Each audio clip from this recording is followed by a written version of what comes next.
Hey, this is Gerd Handel, and welcome to the Inner Light Project. This show is for anyone who's wanting to lead a happier, healthier, and enlightened life. Create more self-love, inject more joy and abundance into their daily life. Join me for inspiring interviews and spiritual topics so you can shine your inner light. Hello and welcome to the Inner Light Project. My name is Gerd Handel and today I have an amazing guest on the show who is helping people to release past traumas and realign with their spirit. Christy Whitman is a transformational leader, celebrity coach, and the New York best-selling author of The Art of Having It All. She has appeared on many TV shows and has been featured in People magazine and Women's Day. Hi, Christy. I'm so grateful to have you on the show and thank you for being part of this space today. Well, I'm honored. Thank you for having me. I'm excited to have our conversation. Oh, bless you. When I read your story, I was like, yes, I need to have you on the show.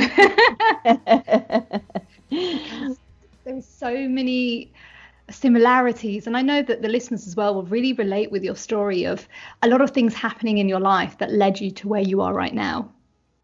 Absolutely. So I started, when I graduated college, I was basically told my whole life, that if I wanted to be happy, I should have a few things in place. And so I feel like after I graduated college and I moved to Chicago, Illinois with my best friend, I had checked all the things that I was told was going to make me happy. I had a great body. I felt happy about my body. I felt, I was like size 4, felt really good.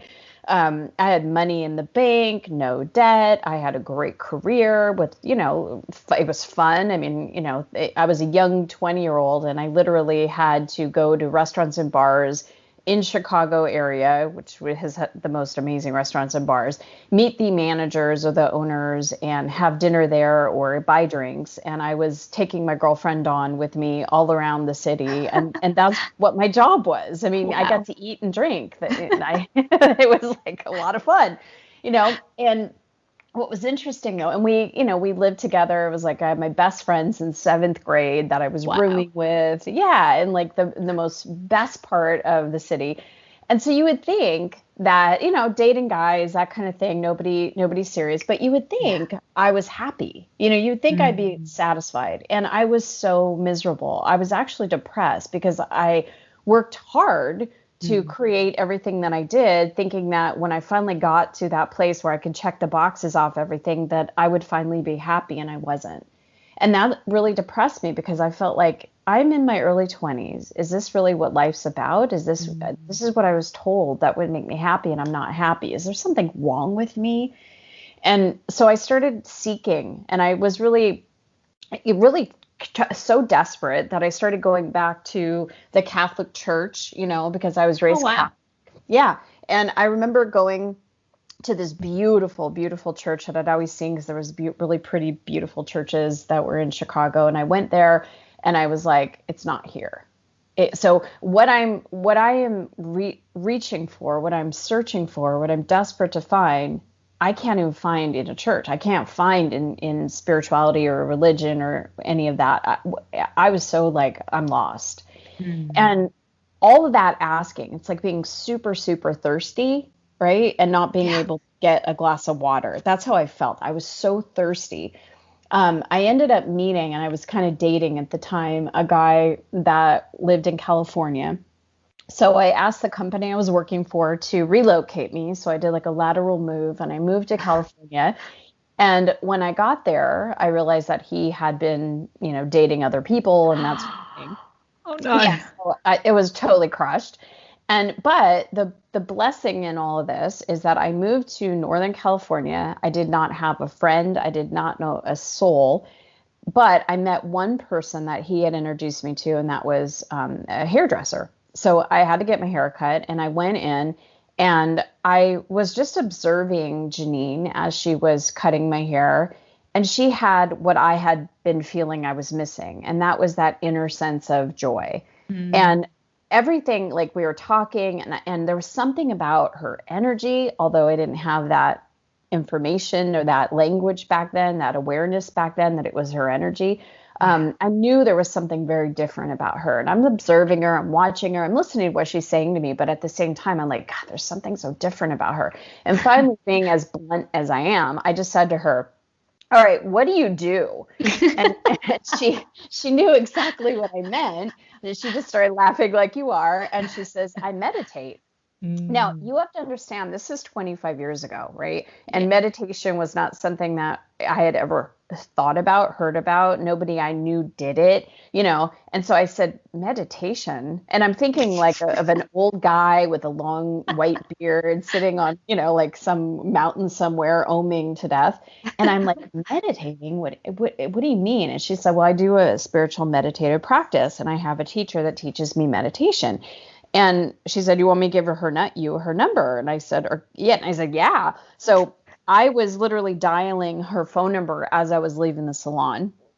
And I got in front of Melanie about a week later, walked into her house. And again, if you were going to say anything was woo-woo, with this certainly it. She had, candles all over the place and crystals and, statues of angels. And I was like, what is this place? This is so bizarre. But I was so desperate, right? So now here I am. I'm living in Northern California. I don't know a soul other than a girl who just cut my hair, broke up with this guy. So I'm like, I'm desperate for anything. So I sit in front of Melanie, and the first things that she said to me was, now again, this is 25 years ago, before The Secret, before internet, before any of all this. She says to me, you create your own reality. And when she said that to me, I knew that was true. I'd never heard that before, but I knew something inside of me said, yes, that's true. But then my mind kicked in and went, how? And it was like, well, wait, how? And she said, well, first by your thoughts. And I thought, like, thoughts? What do you mean? And she said, well, you're either attracting things to you or repelling things from you by the way you think. And again, I went, wow. Something in me knows this to be true. I don't know how it knows this to be true, but it's true. And then my mind kicked in and went, how? How? I want to know how. And so she said, okay, I'm going to give you a week. And all I want you to do is your homework. I want you to just observe your thoughts. And I said to her, what do you mean observe my thoughts? My thoughts are my thoughts. I mean, what do you mean just observe my thoughts? And she said, well, you have the ability to observe what you're thinking and then change your thoughts. And I thought, well, my thoughts are my thoughts. What my opinion is or what my thought is about something, that's just true. I mean, I know I can change my mind. I could say, oh, I don't want to wear this, or I don't want to go there. I could change my mind, but my thoughts about things, those are real. And she said, no, they're not. You can change those. You are the one that thinks your thoughts, not your thoughts thinking you.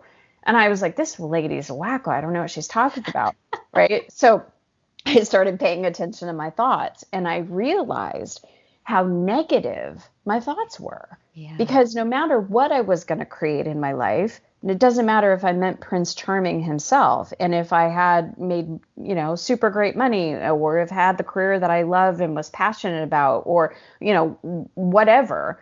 If my thoughts were continuing to be judgmental of myself and everybody else, and critical of myself and everybody else, or competitive, comparing myself with everybody else, condemning myself, beating myself up, then I was never going to be happy. Because how could I be at peace inside of myself or feel good inside of myself if my thoughts were always telling me how I'm not doing enough, or I'm not good enough, or I'm not thin enough, or I don't have enough money, or, whatever it is.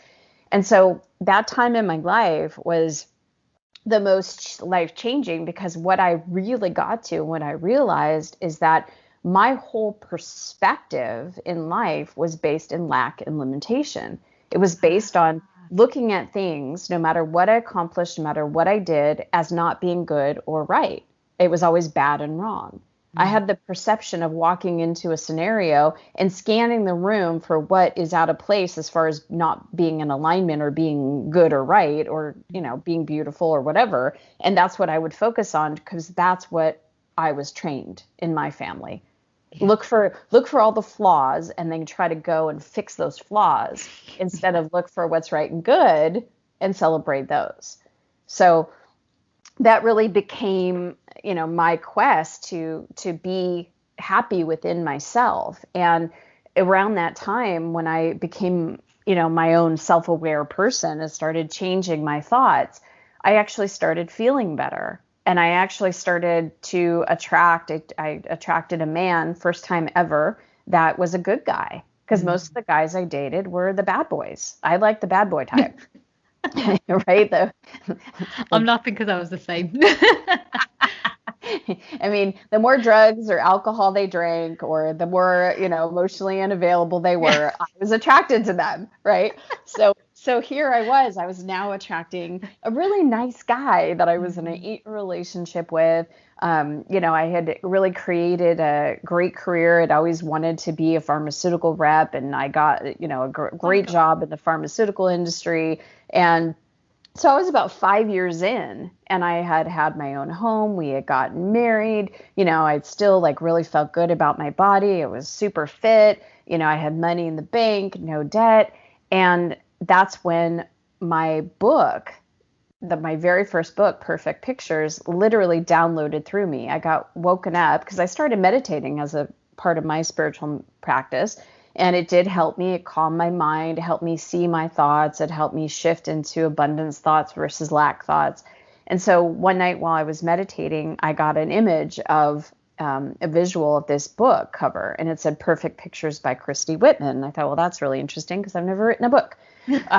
So I just kind of went, that's fun, and went to bed. And 1:05 in the morning, I was woken up by this voice in my head that was basically giving me lines of the book, and I couldn't go back to sleep. So I got up and I just started writing in my journal, and my hand started literally going off by itself. I mean, what was happening with my hand, automatic writing is what I understand it to be now.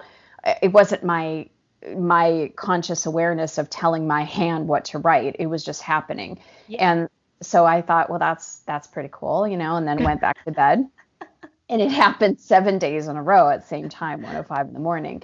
And so I said to someone that I knew was an author, I think I'm writing a book. How do I get it published? And so she told me to go online and look for a literary agent. And I did. And he happened to also be a publisher. And I had no idea about the publishing industry. I had, no clue of what a big publisher was, or a small publisher, or print on demand. I was total rookie. And so he accepted the manuscript. I got it published, and all my friends and family bought the book. None of them were the target audience for the book. They didn't get it. They were like, okay, she's lost her mind. And so I started speaking in spiritual bookstores and New Thought churches. And I would do these workshops, and people would say to me, well, can you coach me?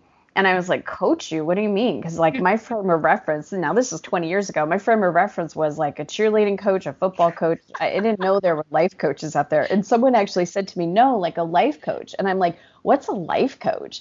And so, someone that and then this is not true actually, but someone that gives people advice about their lives, because life coaches don't give people advice. Yeah. And so I was like, well, interesting. Well, just call me on the phone and I'll help you through whatever you want to do. And what I didn't realize I was doing then was I was helping people shift their energy by helping them to do meditations. And I loved the results that they were getting. They loved the results that they were getting. And I loved the process in which I was helping them. And I had so much more passion doing that than actually, doing my pharmaceutical job. And so I started to pursue that. And so here we are, 20 years later. I've now written 7 books. I'm on to my 7th book.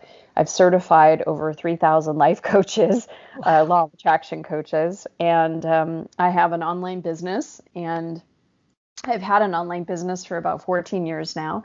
So, and I get to do something every day that I love to do, and that's just help people really shift from lack to abundance, and really understand that they are deliberate creators of their lives and what it takes to do that. Wow. So I just want to commend you for that, because it's such a powerful journey, and it was beautiful that you listened to your intuition. You didn't kind of like, it was like, I don't know what this is about, but I'm just going to trust myself. And I think that's what's so beautiful about it. And oh my God, Christy, I relate so much. There are so many similarities with us. It's amazing. I'll just give a little bit of a brief, but like I was like always dreamt of being a journalist. That was like my dream. Did everything I possibly could. Even, as you know, I was telling you before, I flew out to Canada and worked at CTV National News.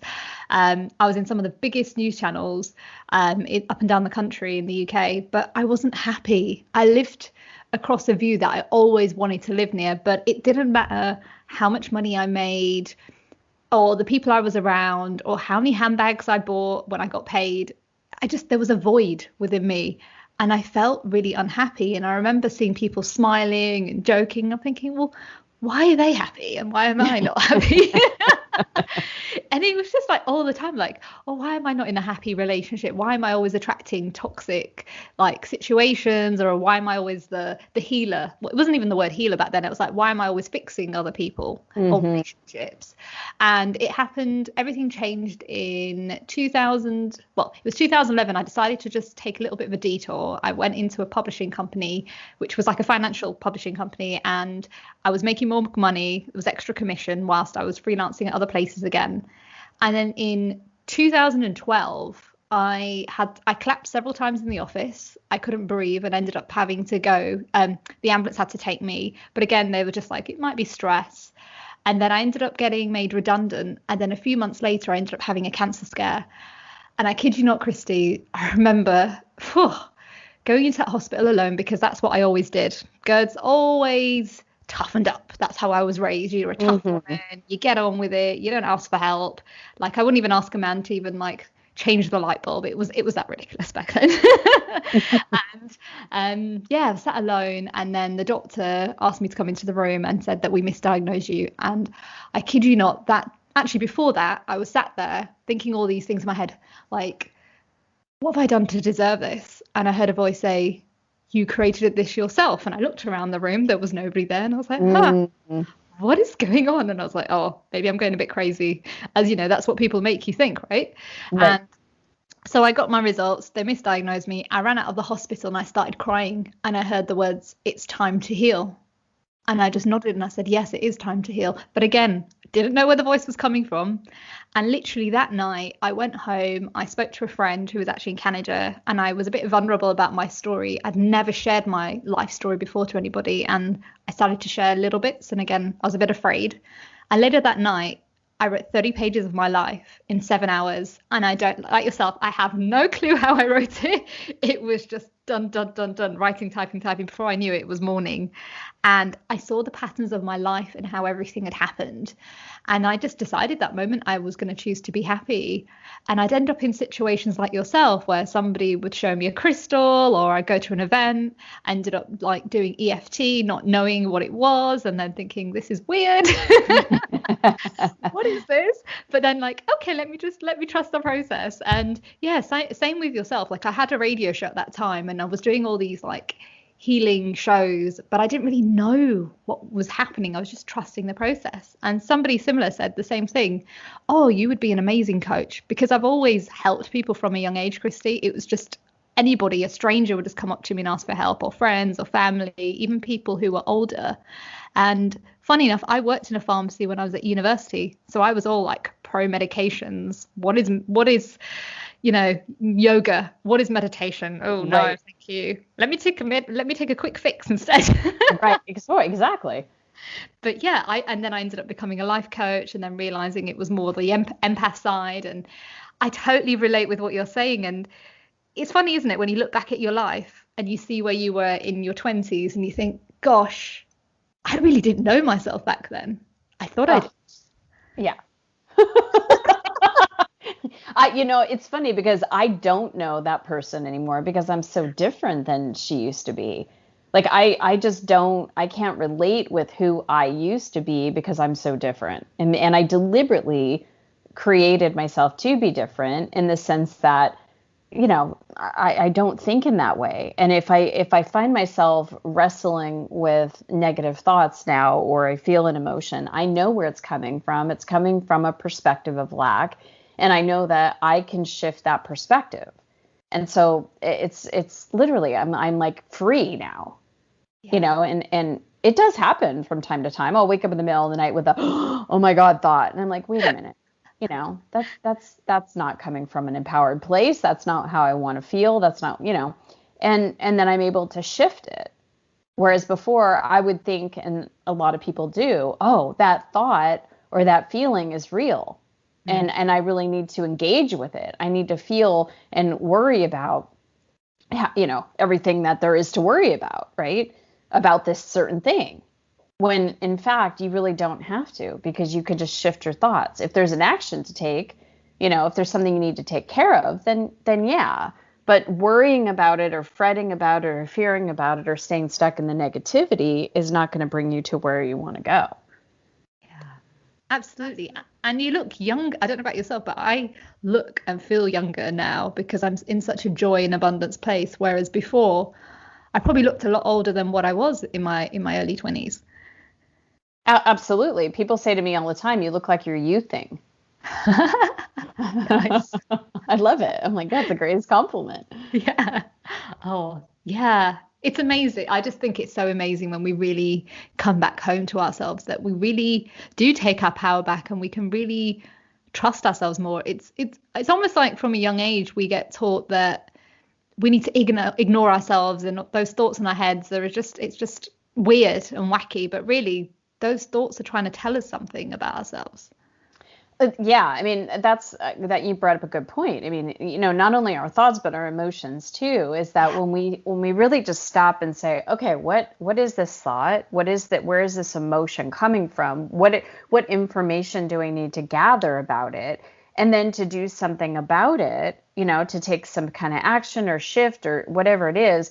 But to completely, like what I did is I used to just suppress and I used to numb and, like you, right? I can't buy enough shoes or bags, right? Because it fixes it was like, ooh, these pretty shoes. The excitement of that lasts for about an hour. And then I'm back to I need a different pair of shoes, or I need a different purse, or, and it's like that shopping therapy really didn't hit what was really happening inside. And, doing smoking weed or drinking coffee or eating sugar or, doing all these other things, none of that really got me to a place where I felt satisfied or happy or, fulfilled in any way. And it's because I was suppressing those warning thoughts or those warning emotions instead of just being with them, gathering the information and then saying, okay, I got the information. That's what I need to know, or that's what I'm, I know now what I was focused on. Now, what do I want to focus on instead? How do I want to shift? Yeah, I agree. I was the same. Like, it was the shopping. It was whenever I felt emotions, I would grab a tub of ice cream and like start crying and eating ice cream. Alcohol, that was one of the number one ways I used to numb my pain. Oh my God, so much drinking. And then obviously in the industry I was in as well, always drinking. It was part of the culture of the workplace and the environment. And yeah, just shutting down, listening to other people's problems instead of really healing my own emotions at that point. That's it. I mean, so yeah, I was early 20s, right? I took care of bars and restaurants for a liquor company. And so we would do meetings. Yeah. So we would do meetings at 8:00 in the morning. We'd be testing, tequilas and single malt scotches. And I'm like, oh my God, So I'd be drunk at like 9:00 in the morning on a Friday because we were testing all sorts of like hard alcohol. I'm like, I don't know how. And you'd have these like old liquor dogs that have been doing this work for like 40 years. And they got the red noses, and they're like, oh yeah, bring on the single malt scotch. I was like, oh my God, what is my life going to be if I continue to work in this industry? And I remember I got quite a tolerance because, you start drinking wine and you start doing wine tastings. And I remember going home to Arizona and opening up a bottle of wine and just downing it. And my dad was like, I think you might have an alcohol problem. because I could just drink a bottle of wine by myself because I just built up a tolerance. And he would be like, whoa, So Yeah. Saying that, actually, you've just reminded me of something. This was just before the transformation. I was getting to know a guy that I actually went to university with, um, and they were working in like the same like central London, and so before I went on the date, I decided to open a bottle of wine and I drank half of it like in one go, and I remember going, oh, this is not a good sign.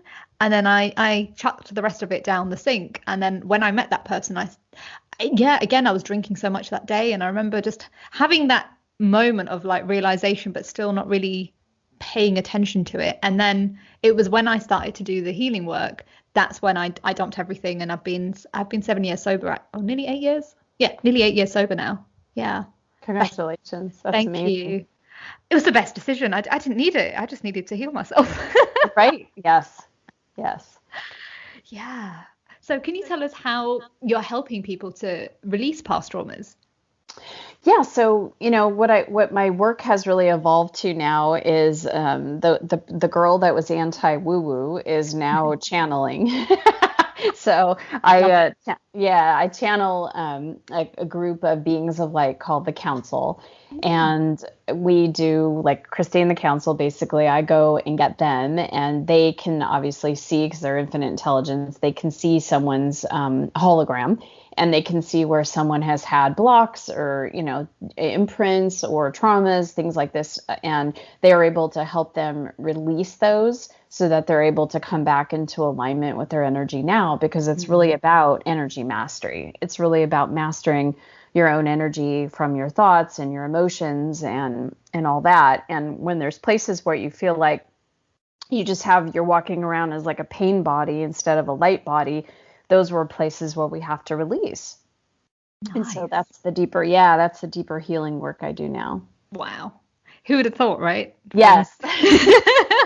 Well, what's funny is that Melanie, that meditation instructor that I had 25 years ago, she said to me at one point, she goes, "You're a channeler." And I had no idea what she was talking about. I was like, okay, I don't know what that means. And I didn't think much about it. I didn't really, go try to research what that was. But then after a couple of years ago, when I started full on channeling, because all of my books, from Perfect Pictures to all of them have been channeled, but to full on channel the way I do now, I remembered her saying that. I remember that moment in time. I recalled that conversation when her saying, "You're a channeler." And I was like, oh my gosh, I get that. I get what she meant now, 25 years ago, or, 23 years ago at that point, or 22. But it was like, that feeling of awareness of, wow, like she saw that back then. Yeah, she saw the magic within you. Yeah. It's just, I guess it's one of those things when we can't see it, but somebody can see it for us. And then later it's like, aha. Yes. Yeah. It just confirming it. Wow. That's beautiful. That really is. And just thinking how, this is part of the Quantum Success Learning Academy, isn't it?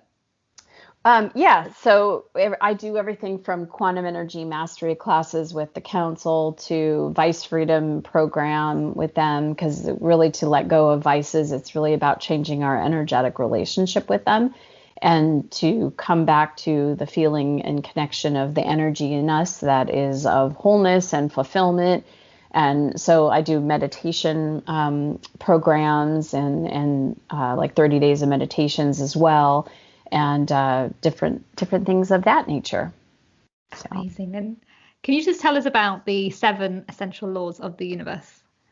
Yes. So for me, when I was gathering all this information and kind of learning about what the difference between lack and abundance was, I realized that there are certain laws that exist, kind of like gravity, right? We all know about gravity.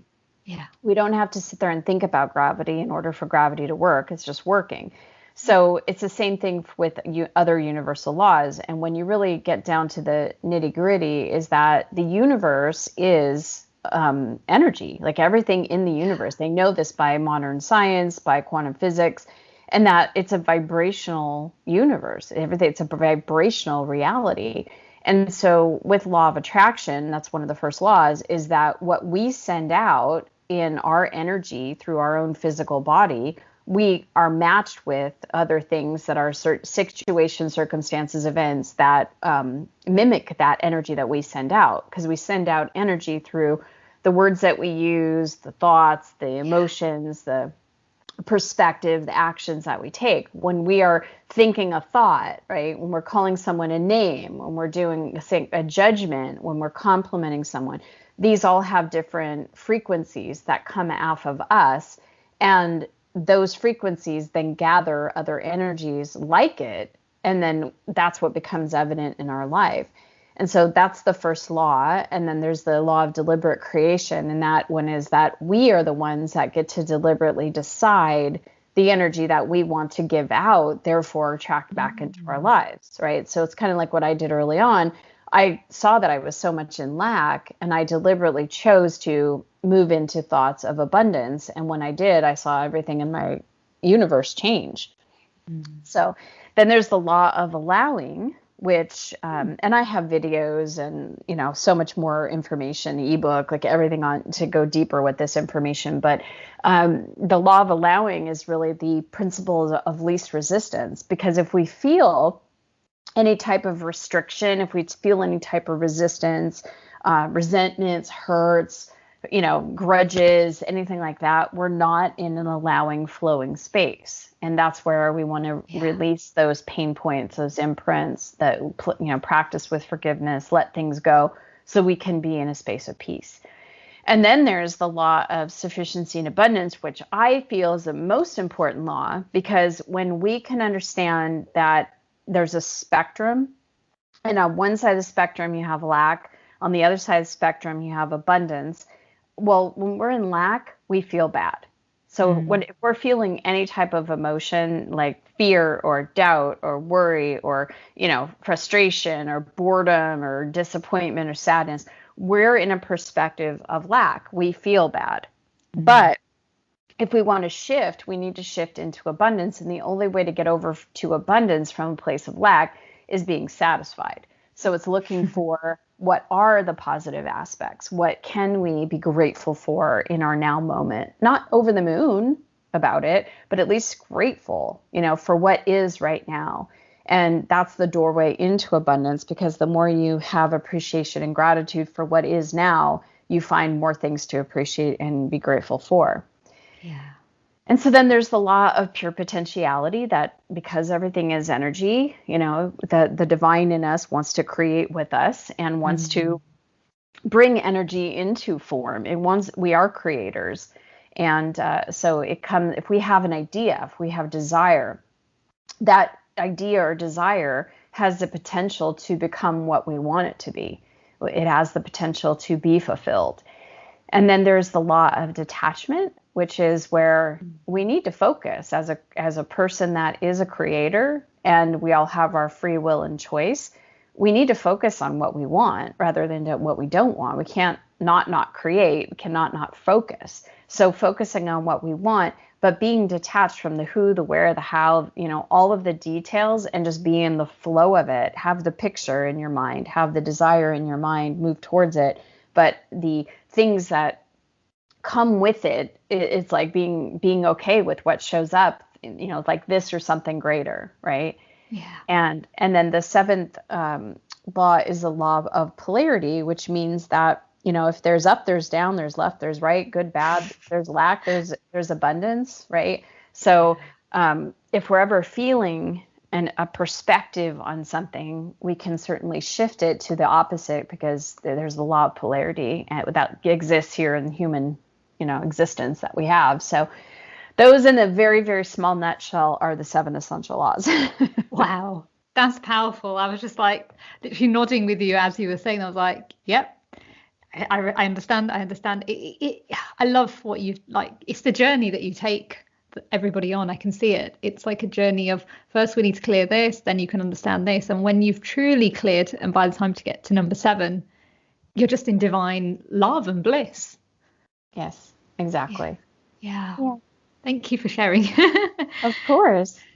Wow, we've come towards the end of the show that already. It's gone so quick. I feel like we're only just getting started, but I've got a few more questions for you. Yes. The first one is, what are your 5 top tips for someone who wants to heal the past, but they don't really know where to start? Well, the first thing is you have to look at any of those places that you're holding grudges, that you have hurts, that you have resentments, and you have to understand that it's like carrying this big, heavy load, and letting go and forgiveness is a really important part of the process. It's something that we have as like a superpower as human beings to forgive. But a lot of times people don't want to forgive because they feel that then that would mean the other person's right, or that would mean that I have now accepted it or at least approved of it. Or if I do forgive, that means if I don't hold this grudge, that means it'll probably happen to me again because I'll forget. And all of those things really are not true. When you forgive someone, it's really not about the other person. It's about yourself and the energy that you're letting go of. Because if we're feeling bad in any way, and we're feeling bad because of a person, and we think of like an ex-husband or an ex-business partner or an ex-friend or, someone, every time we think of that person, and we're going to, because once you're in relationship with anybody in this universe, you're in relationship with them always. So to be able to release the things that you're upset about or hold grudges about is really freeing to you. I've had ex co-author, ex business partner, an ex husband, and I'm happily married now and have been for 14 years. But my first husband, when I think of him, I just have absolute gratitude. I mean, I'm so grateful for who I became in that 8-year relationship with him.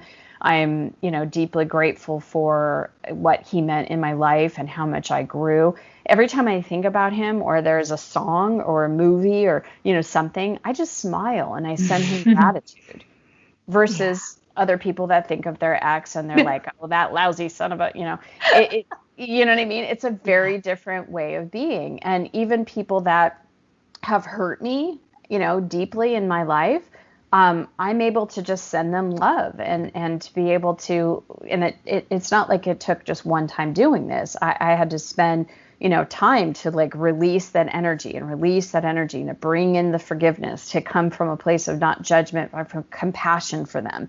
But now that I think of those people, I'm able to send them love and send them compassion because I know it affects me.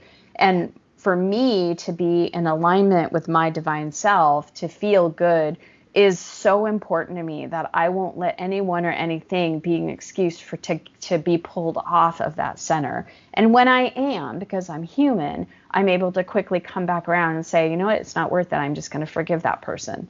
Because, it's like, I think it was Wayne Dyer that said, are you wanting to be happy or right? Right? Oh, he was a great guy. Oh, yeah.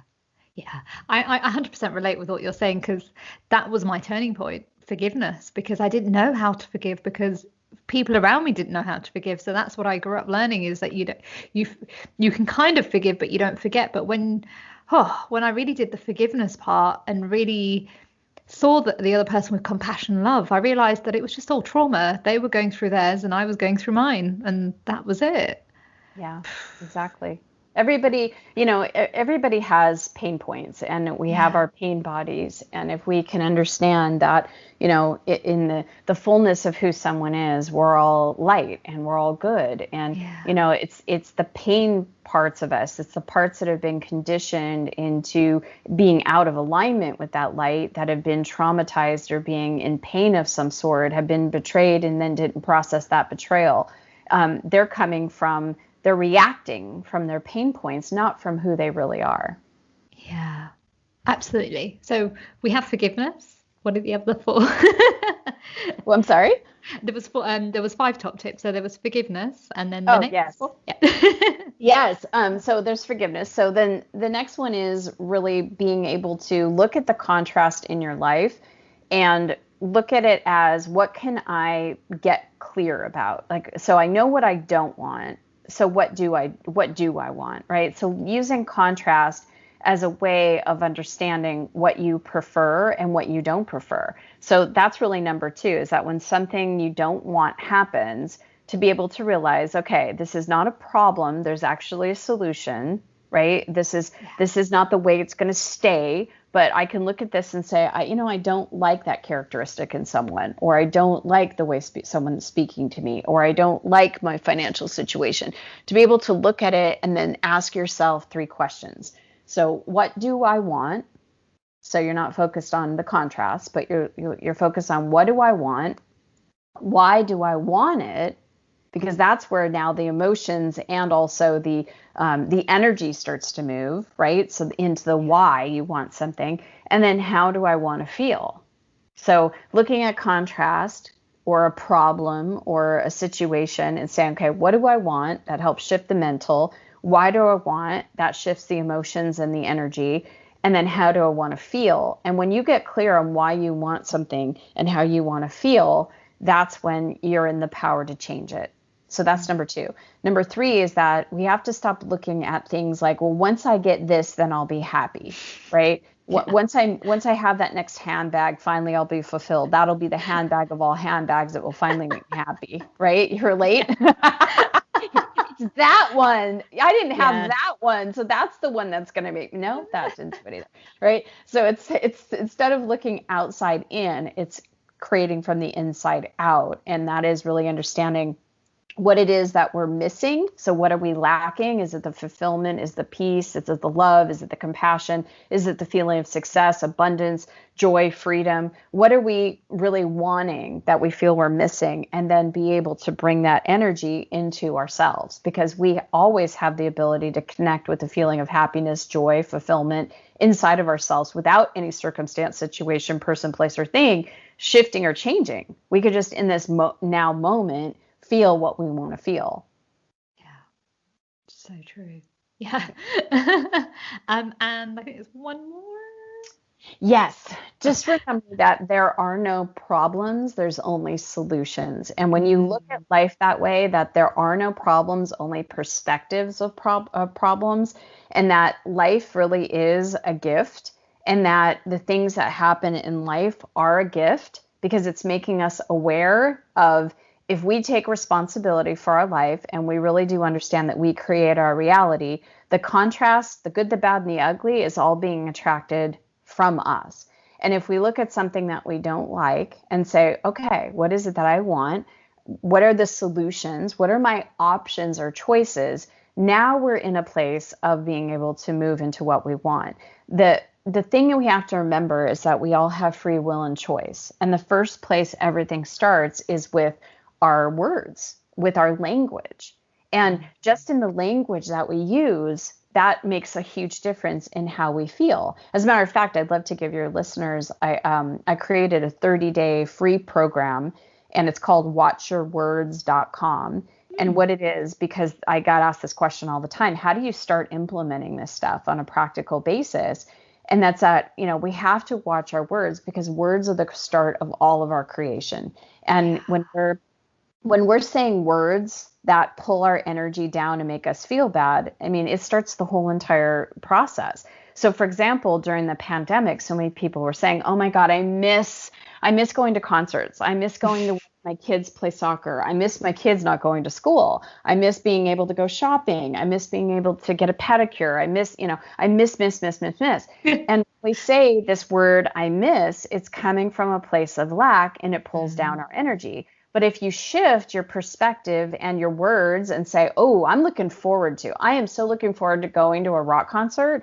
I'm looking forward to going out to dinner with my husband. I'm looking forward to my kids going back to school. It's now in a very different energy. It's subtle, but it makes a big difference. And so everybody can go to watchyourwords.com, because it's 30 days of very short videos that tells you what the word or phrase of the day is that you absolutely want to eliminate.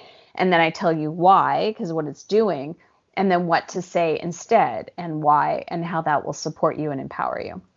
Beautiful. Guys, do check it out. I think it's definitely going to help a lot of you to really shift your vibration and really trust that there's so much joy within you and in your lives. Yeah. Thank you for that. And my last question is, what are you most grateful for? Oh, so many things, but really for me is my family. I grew up in a family that was very dysfunctional. My parents they've been married for 64 years. Wow. Yeah, but in my opinion, it's a pretty dysfunctional marriage, and the way they speak to each other is just really not nice, and they're very impatient with each other, and there's a lot of mental and emotional abuse, and so for me, I am so grateful that I shifted so much that I completely created a relationship where there's mutual love and respect and kindness, and the way we communicate is from a place of love, and there's understanding and great communication, and that my kids are growing up in that, and that they get to see their parents very much in love when the love is growing. Is there conflicts, or is there differences of opinion, sometimes in disagreements? Of course, we're a couple, right? We're human, but the way that we can easily communicate and show our love, it's like that's the contrast that my kids are getting to grow up in versus what my sister and I grew up in. And so I'm deeply grateful that there's peace and harmony in my house. Yes, there's, like I said, moments of impatience and things like that. We're all human, but for the most part, I'm very grateful for my family and how our living in situation and living environment is something that I've dreamed of all my life, and I now have that, and I'm very grateful for that. Oh, that's beautiful. And thank you, Christy, for just sharing your story and your wisdom, and with everybody, just showing that it is possible to heal from within and live an abundant and joyful life. Thank you for just being you as well. Thank you so much for having me. And thank you for sharing your story with me. I love it. I love that we're so similar in so many ways. Definitely. Yeah. Thank you. Wow.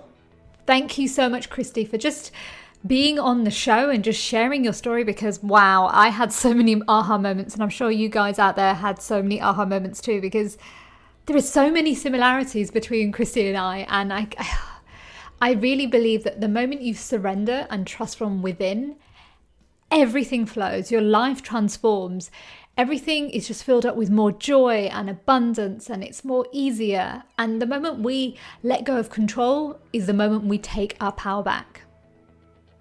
Unfortunately, that's the end of the show. Before I leave, I want to leave you with this quote. In the process of letting go, you will lose many things from the past, but you will find yourself. That's a quote by Deepak Chopra. For more information about the show or how to trust your inner light, visit my new coaching program at gerdshundel.com. And remember, stay happy, stay healthy, stay lit.